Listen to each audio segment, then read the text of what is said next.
আমরা প্রত্যেকদিন যেই চাল ডাল মাছ মাংস ধুই সেই পানিগুলোকে সবসময় একটা আলাদা পাত্রে জমা করি। পরবর্তীতে সেই পানিগুলোকে সব একসাথে করে ছাদ বাগানে নিয়ে যাই আর বাগানের গাছগুলোকে এই পানিগুলো দিই। এই পানি কিন্তু গাছের জন্য অনেক বেশি উপকারী। এটা গাছের গোড়ায় দেওয়ার ক্ষেত্রেও কিন্তু কিছু সতর্কতা রয়েছে। প্রথমত এইটা আমরা প্রত্যেকটা গাছেই 14-15 দিন পর পর দিয়ে থাকি। দ্বিতীয়ত এটা যেহেতু অর্গানিক সার, এটা গাছের গোড়ায় এমনি এমনি দিলে পোকামাকড় হওয়ার সম্ভাবনা আছে। তাই এর সাথে অবশ্যই যে কোনো একটা ছত্রাকনাশক আপনারা মিক্স করে দিবেন। এই ছত্রাকনাশকটা অনেকভাবেই দেওয়া যায়। আপনারা এটাকে মাটির সাথে মিক্স করেও দিতে পারেন, যেমনটা আমাদের গাছের গোড়ায় দেওয়া আছে।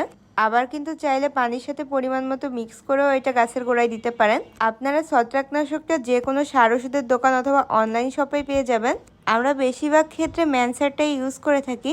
আপনারা চাইলে অন্য যে কোনো ব্র্যান্ডের ছত্রাকনাশক ইউজ করতে পারেন। এটা কতটুকু পরিমাণে পানির সাথে মেশাতে হবে সেটা আর আমি বললাম না। আপনারা যেই ছত্রাকনাশকটাই কিনেন না কেন সেটার প্যাকেজিংয়ে কিন্তু এটা লেখা থাকে কতটুকু পানির সাথে আপনারা সেটা মিক্স করে ইউজ করবেন। প্যাকেজের গায়ে যে ইনস্ট্রাকশনগুলো দেয়া থাকবে সেটাকে সম্পূর্ণভাবে পড়ে তারপরেই আপনারা এটা ব্যবহার করবেন। আর বাগানে যারা অর্গানিক সার ইউজ করে তাদের কিন্তু ছত্রাকনাশক মাস্ট ব্যবহার করতে হয়। তা না হলে কিন্তু গাছের গোড়ায় পোকামাকড় ছত্রাক হয়ে গাছ একদম মারাই যায়। কারণ এই পোকামাকড় কিন্তু অর্গানিক সারগুলো অনেক বেশি পছন্দ করে। যেমন আপনারা যদি সবজি পচা পানি অথবা এই চাল ডাল ধোয়া পানি একটা পাত্রে বেশ কিছুদিন ধরে রেখে দেন, লক্ষ্য করবেন ওইটা দিয়ে কিন্তু অনেক পোকামাকড় বের হচ্ছে।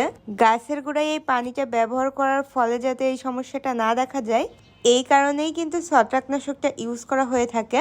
তাই আমাদের অর্গানিক সারের সাথে কিন্তু আমরা নিয়মিত ছত্রাকনাশক ইউজ করে থাকি। এতে করে গাছ একদম পোকামাকড় ছত্রাকের হাত থেকে রক্ষা পায়।